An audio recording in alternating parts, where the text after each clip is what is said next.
Hello, everyone. My name is Renee Long, a communications specialist and webinar coordinator here at the American College of Healthcare Sciences. Joining me today behind the scenes for all our technical needs is Dominic Aiello, a social media specialist and webinar coordinator here at ACHS. And today we'll be hosting a webinar from our Master Lecture Series. Each of these lectures features an expert in the holistic health field from the ACHS faculty.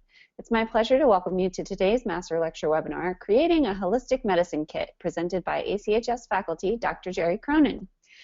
And just a few housekeeping items before we get started. You may have noticed that your line has been muted. We are recording today's webinar, and this helps ensure we can clearly hear our presenter.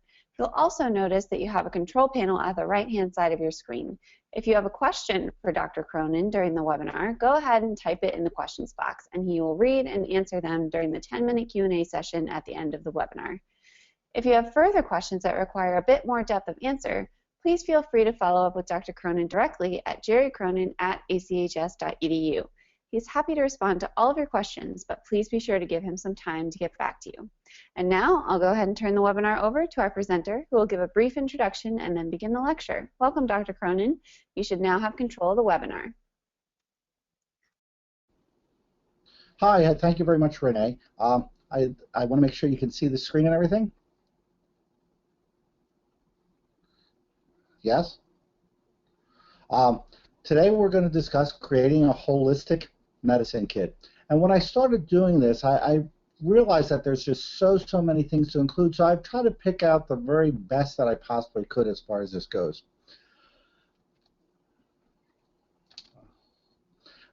First off, my name is Dr. Jerry Cronin. I've been teaching allied health classes. I've been teaching here at ACHS for maybe about 8 years or so, and I've been an instructor in healthcare, and I also have my own practice. I'm a chiropractor by trade, and I've been in basically teaching for the past 20 years or so. And today, what I'm hoping that we'll accomplish in today's discussion is what we're going to need in a holistic medicine kit and how to prepare for those unexpected injuries. And that's the main thing, is that when we have a medicine kit, we're trying to look, how can we avoid running to the doctors or running to a pharmacy or running to somewhere to pick up something.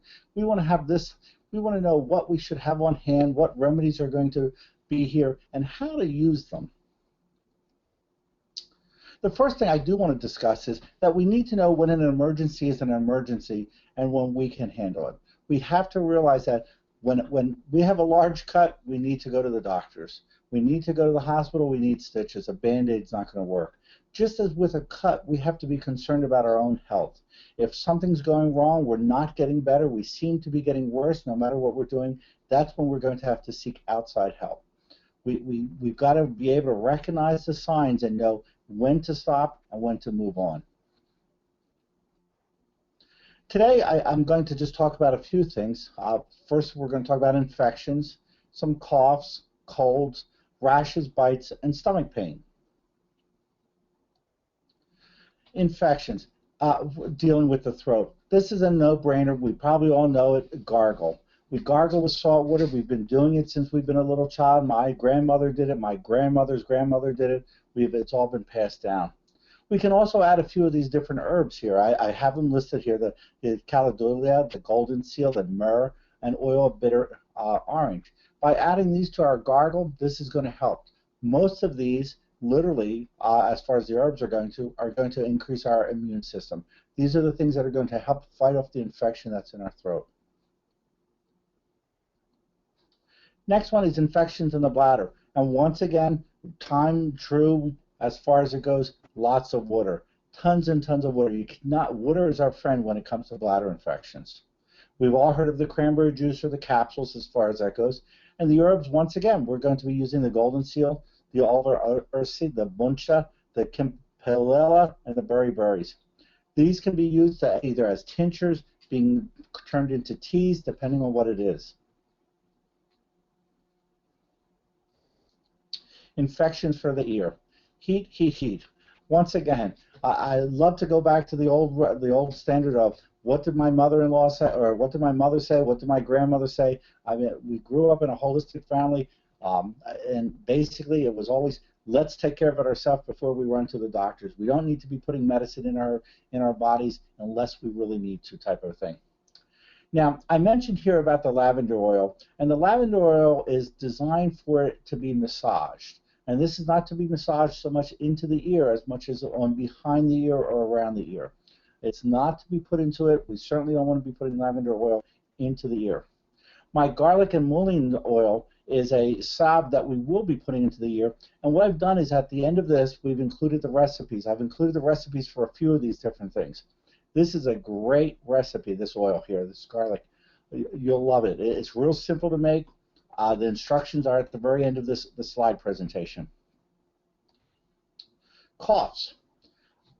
Coughs, once again, licorice root tea. Great. Licorice root is one of the best things to do as far as that goes. Our cough is going to be soothing. It's going to calm it down. We have the gargle, the salt water. Steam. Now, I have steam here, and what I'm saying is that when we steam it, we want to steam it with either tea tree oil or eucalyptus oil.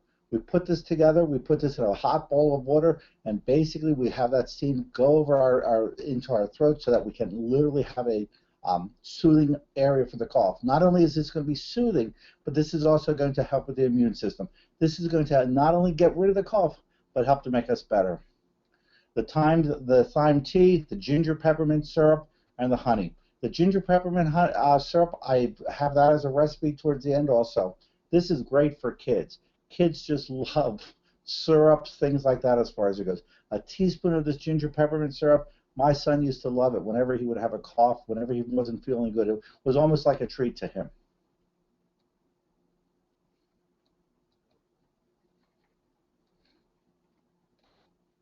Colds. Elderberry syrup. Elderberry syrup has been around as long as I can imagine. Elderberry syrup should be one of the main things that you have in your house at any given time. This elderberry syrup works great for almost anything at all. I'm going to tout the praises of elderberry syrup from anything from a cold to any kind of infection at all. Elderberry is one of the best things ever. Apple cider vinegar tea, ginger tea, the eucalyptus oil steam that we had discussed a little bit earlier, the enchinea and the golden seal tinctures, vitamin C and D. I do have the recipes for the apple cider vinegar tea towards the end and the elderberry syrup. Rashes and bites. Lavender and tea tree coconut oil salve. This is something that one of my students had sent me this about 4 years ago, and I couldn't get over how great it worked. It was perfect for basically for any bites or whatever. I'm from South Jersey, and South Jersey is known for not only a lot of things, but one of the things is mosquitoes. And obviously, growing up here in South Jersey, especially with my son or whatever, he'd be covered in bites. This was one of the best things ever that I found that worked. This, the Herbal Salve, and both of these recipes are towards the end of the discussion here. Comfrey, obviously. Plantain. Now, when I'm saying plantain here, this is the herb. This isn't the banana. This isn't the cousin of the banana. This is actually an herb as far as it goes. The lavender essential oil, the frankincense essential oil, obviously, and benedite clay.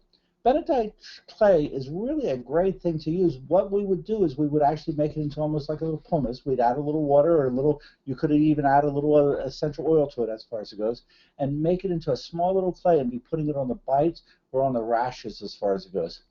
A lot of people are even claiming that this benedite actually helps with a lot of skin conditions, an awful lot of skin conditions.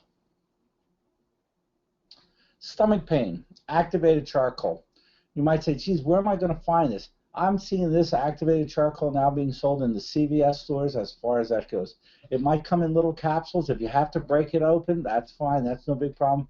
But activated charcoal is the thing that's going to be helping with stomach pains.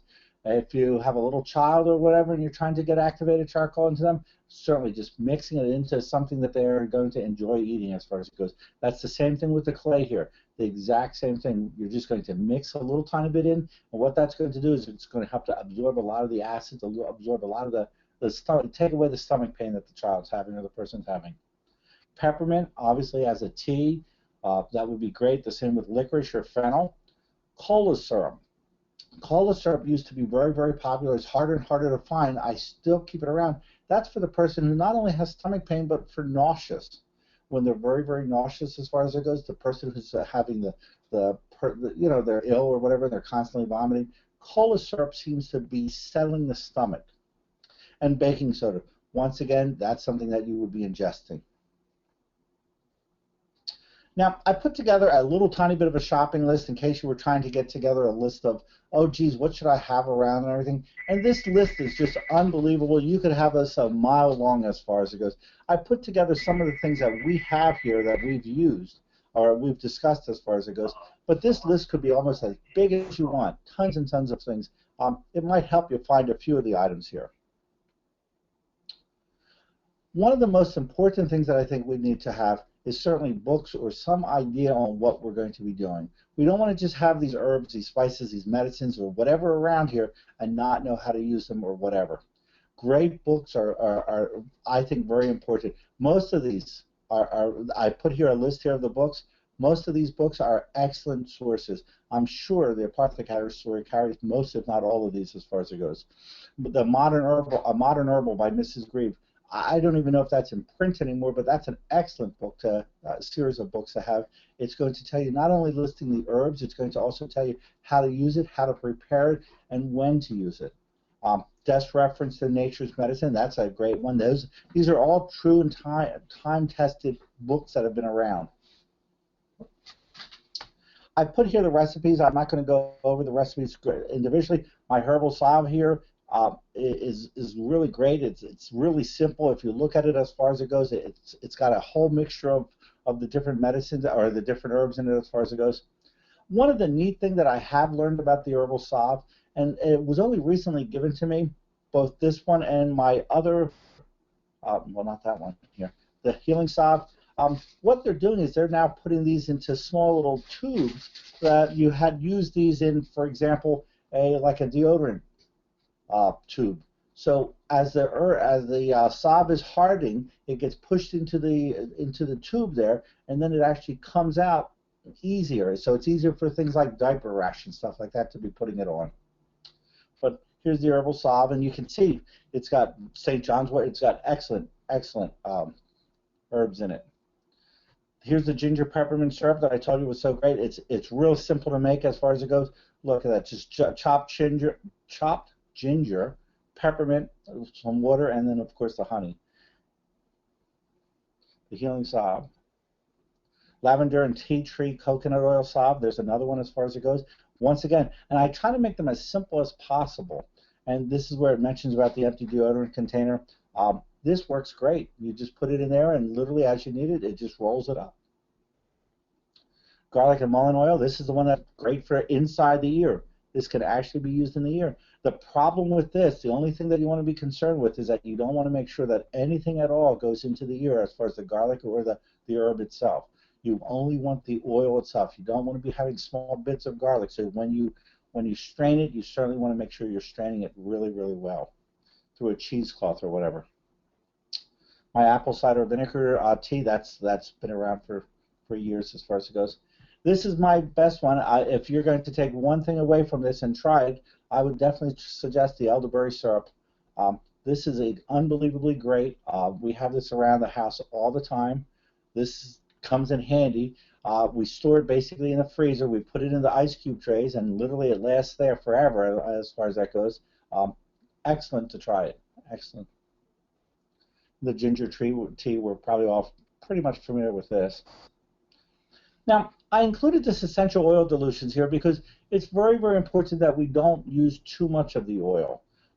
Most of the recipes in the back there, they're going to mention how much to use, and a lot of times what's going to happen here is we only wanted to make it 1% or 2%, or depending on what the recipe is calling for, and I threw this in here just to try to help make it easier. I see a lot of times, sometimes people using a little bit too much oil or whatever. It's not needed. It's not needed. And sometimes when we're putting these on things such as our skin, that when it's too high of a percentage, that's the things that might be causing some rashes. So we want to, especially for children or whatever, try to keep it down as low as we possibly can. And there's my graphic credits. And that's it. Thank you. All right, well, we have a couple of questions, both referring to the suggestion of charcoal. So I don't know if you want to go back to those slides earlier in the beginning Dawn was curious about how much charcoal you would use, and then Rita also said, please show the first slide again at the end, and where did he say we can get activated charcoal? So she was wondering about charcoal as well. And we have another comment from Katie who did say, I give my daughter elderberry syrup every day for immune support. So that's wonderful, Katie. Yeah, I didn't mention, I was going to put in a thing about preventive medicine, but I figured, and I know I went through this fast, but I figured that slide would be about 4,000 slides long. You could almost make a book on holistic medicine. And probably the next time what I should do is put it together for holistic medicine for the summer or spring or whatever. Charcoal, activated charcoal, you can find almost, you'd be shocked as far as it goes. I've seen it already in the CVS stores. A lot of herbal stores are carrying it. I believe Mountain Rose is carrying it. I'm sure Mountain Rose is carrying it. And I've seen it actually in bulk herbs. I don't know if the Apothecary store is carrying it, here at ACHS. I don't know if they have it yet. But it comes in capsule form. And if you go to the vitamin section of it, you'll see it in capsule form. And if you don't want it in capsule form, and that's perfect, all you have to do is break the capsule open. How much to use? The best thing, if we're talking about a child, start out small and you can keep adding to it. Activated charcoal would be almost like giving the child burnt toast, basically like burnt toast. So how much burnt toast do you want to give a child as far as that goes? You'd start out small. You'd start seeing how it's going to help the child or see the results that you're having. If you need to add more, you can. A couple teaspoons, no problem. A couple teaspoons should be no problem at all for any child. Wonderful. And so our next question comes from Cindy, and she's wondering, on the mullein ear oil, do you use flowers or leaves? I like to use the flowers. The flowers are perhaps the best. They have the most in it, and they're the ones that I really, really like. So, yes. Wonderful. And then we have another question from Cheryl. Is there a substitute for licorice, since many pharmaceuticals are a contraindication to use for licorice? Yeah, I wish I had one. I don't. I know licorice is a bad thing. That's a real bad thing for a lot of people, especially high blood pressure. You're not supposed to be using licorice with high blood pressure. Unfortunately, I don't know of a good substitute at all that would be comparable to it. I'm sorry. And Samantha is wondering if there'll be a printout for the recipes. And yes, Samantha, we will be sending around the slides, so you will have a copy of the recipes as well. And Patricia would like everyone to know she gets her activated charcoal caps at GNC.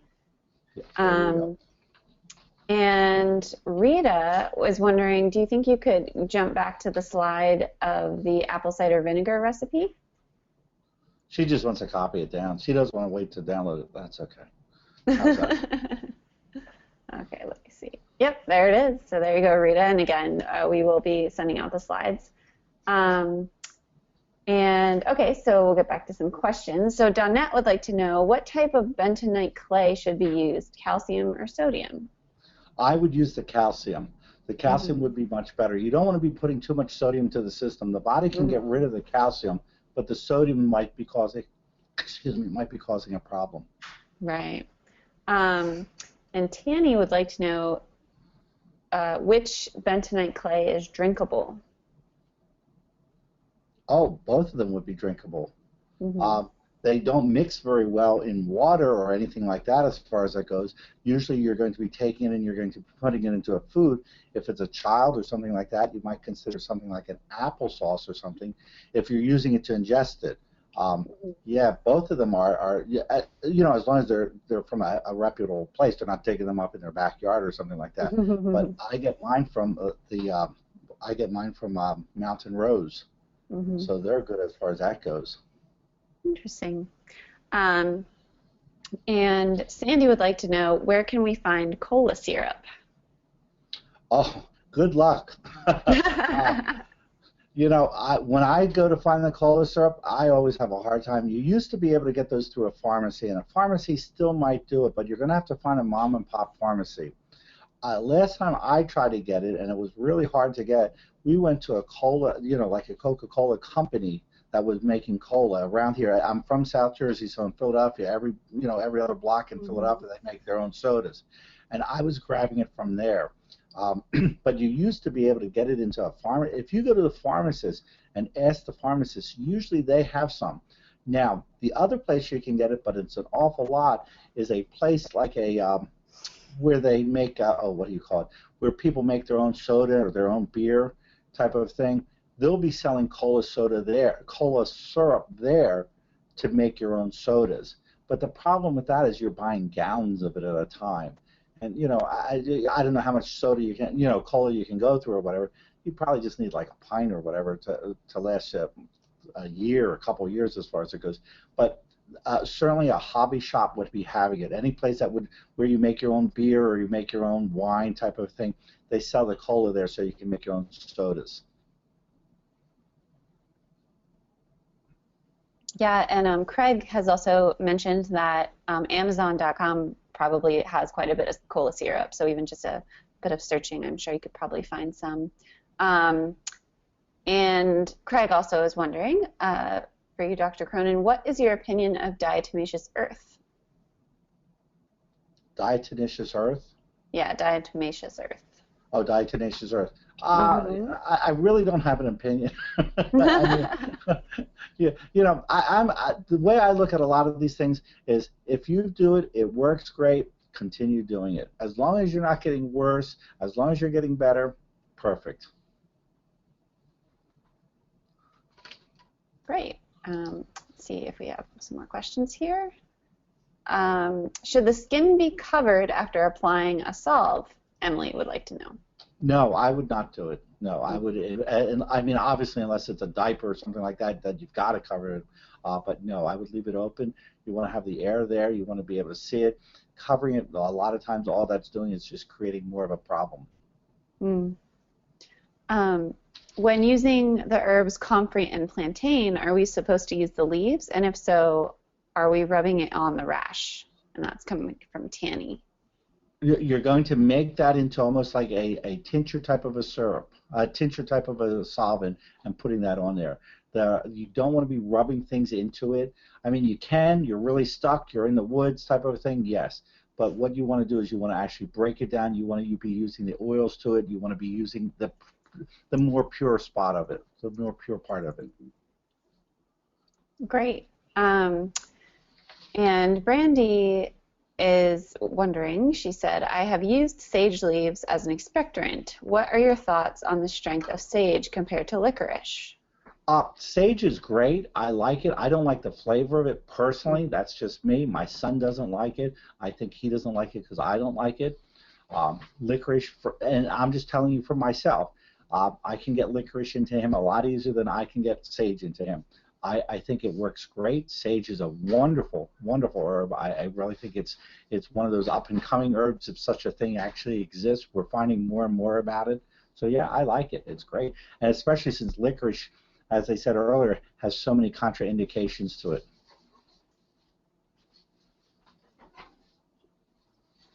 Right, right. And so Aaron would like to know, which is your most recommended type of coconut oil to use, and what is your favorite carrier? I don't have a favorite type of coconut oil. I haven't really got, I'll be honest with you, I haven't gotten into coconut oil. I thought this was going to be a fly-by-night thing. When it came out, I saw Oprah pushing it, I saw Dr. Oz pushing it, and I said, I don't want to get involved in that just yet. And I know that's foolish, I know it's childish as far as it goes, so I really don't do very much, if anything at all, with coconut oil at all. I'm sorry. Mm-hmm. Would you have another carrier oil? I'm sorry, I missed what you said, Renee. Would there be another carrier oil that you would prefer, or a different type of oil that you might use instead of coconut? I've been married to a Greek for 35 years, so we use we use olive oil. Nice. And okay, so I'm just scrolling through the questions here.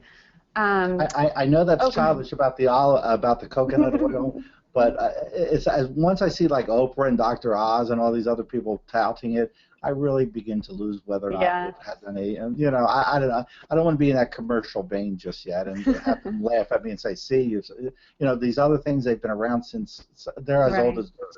You know. Right. Oh, well, Erin just asked, can I use the same olive oil I cook with? Sure, sure. If it's a good one, sure. Mm-hmm. Great. Mm-hmm. And Chris would like to know, are the soda stream mixes as the same as cola syrup? I don't know that. I know that cola syrup it's been used since for years. I mean I know Mm-hmm. as old as I am, my mother used to use it. So that's 50, 60, 70 years ago they've been using it. I don't know if the soda stream stuff. I thought most of them are going to be like a powdery type of thing that mixes in it. I'm not exactly sure how the soda stream works, but I thought they were powders more than anything else. Mm-hmm. Um, and Tori would like to know, can we see the slide of the list of ingredients to have on hand one more time? And again, Tori, you will get the slides in an email follow-up, but we will show it up again on the screen just real quick. And Tori, this is a very, very small list. I mean, boy, you could have a million. I could make this. I could make a book. Yeah. Um, okay, let's try to find some other questions here. I'm just scrolling through these. One moment.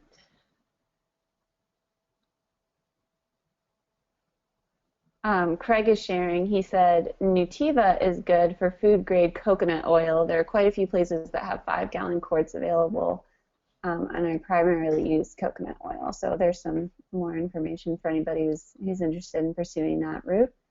And Linda would like to know, what kind of olive oil do you recommend that are safe? As you may know, there's much controversy about mixing with canola and other oils. Oh, yeah, but most of the no. Most of the olive oils, when they're saying that they're 100% pure olive oil, they're 100% pure olive oil. Mm-hmm. If you're getting the cheaper, and I'm not knocking, I don't know them, but if you're getting Uncle Bob's olive oil, yeah, you might have a problem with that. But I really haven't. I personally, I haven't seen any problems with any of the olive oils. Mm. Now, as long as you're buying a known name or a brand name company, as far as it goes, yeah, you really shouldn't have any problems whatsoever. I'd stay away from those little designer type olive oils. Those are the ones that I would certainly, the ones where they're mixed with stuff and everything. That's where they're mixing stuff in. So they might take olive oil, stick a little herb in the jar or whatever. Then they're mixing other things in it, and they're saying, "Oh, this is sage olive oil," or "This is garlic olive oil." Right, Those are the ones. infused. Yeah, that's not. That's where they're mixing that funny stuff. If you just buy a good brand olive oil, no, a good brand olive oil. Those importers of olive oil, they treat that better than they treat wine. I mean, that's a whole science that they do there. They're testing it, they're tasting it. Those people, they're fanatical about it. They really Well, are. that's good. It's good to be fanatical about things that go into our bodies. Okay, so let's find another question. Okay, so Maura would like to know, what is spirulina? I can never say this word. Is it spirulina used for? That's perhaps one of the better ones, and I didn't include it in any recipes there. That would be a very good immune booster itself. That's an extremely, extremely good immune booster itself. Yes. And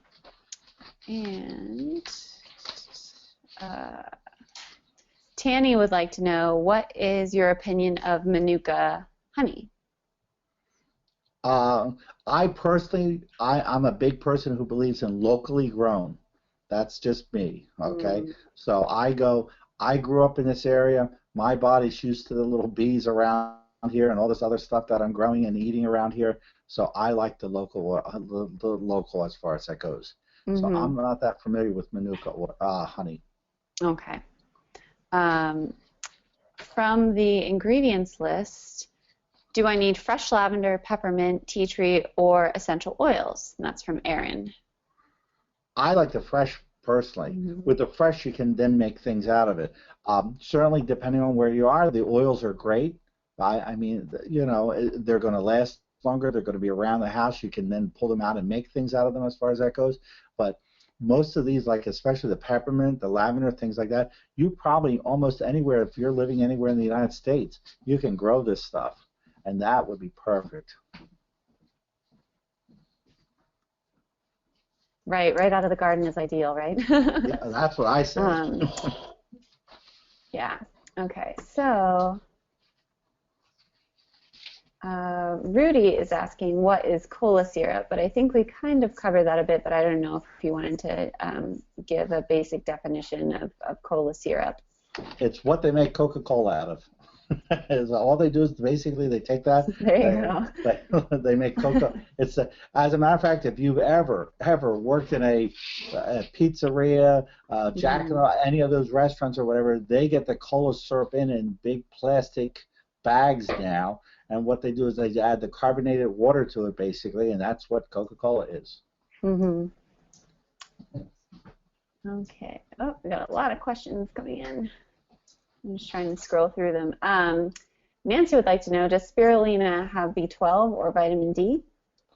No, I believe it does not have either. It might have vitamin D. I know for a fact it would not have B12. I could imagine that it would have vitamin D, though.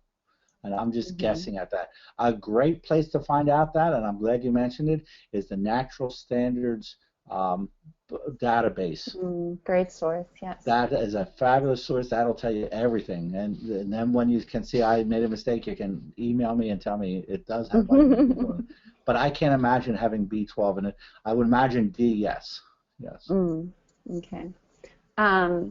So if you're vegan, you wouldn't be using honey, but is agave okay to substitute? This question comes from Nancy.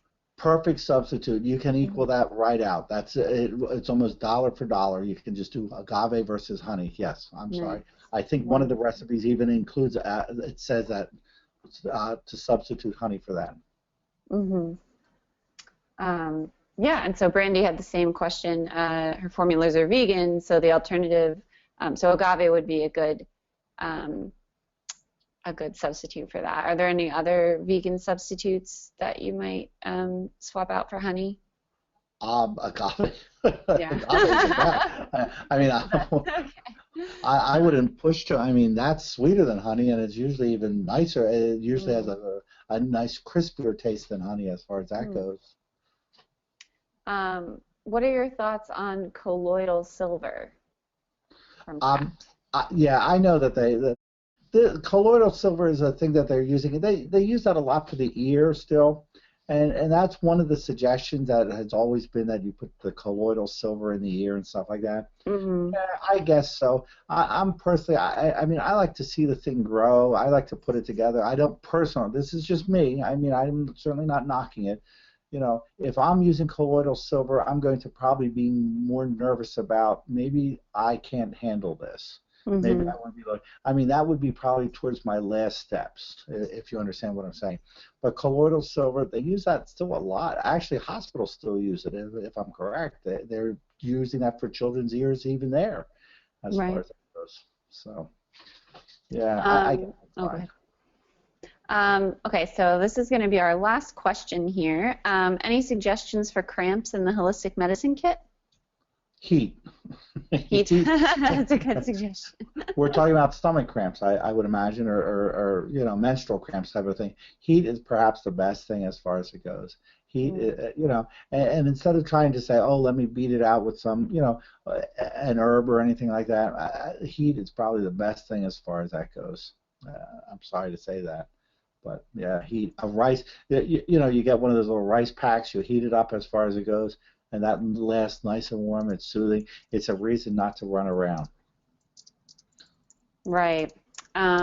If I happen to miss your question, or if you wanted to follow up with Dr. Cronin, he's happy to answer any questions that you may have. You can go ahead and email him at Jerry, Jerry, Cronin, Cronin, at achs.edu, and he's happy to answer any questions that you might have.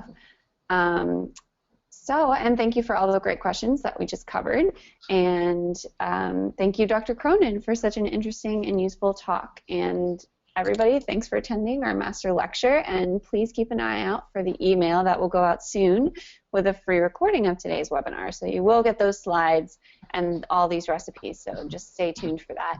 And please make sure to stay subscribed to the ACHS webinar email list so you can receive future announcements and invites to our master lecture series.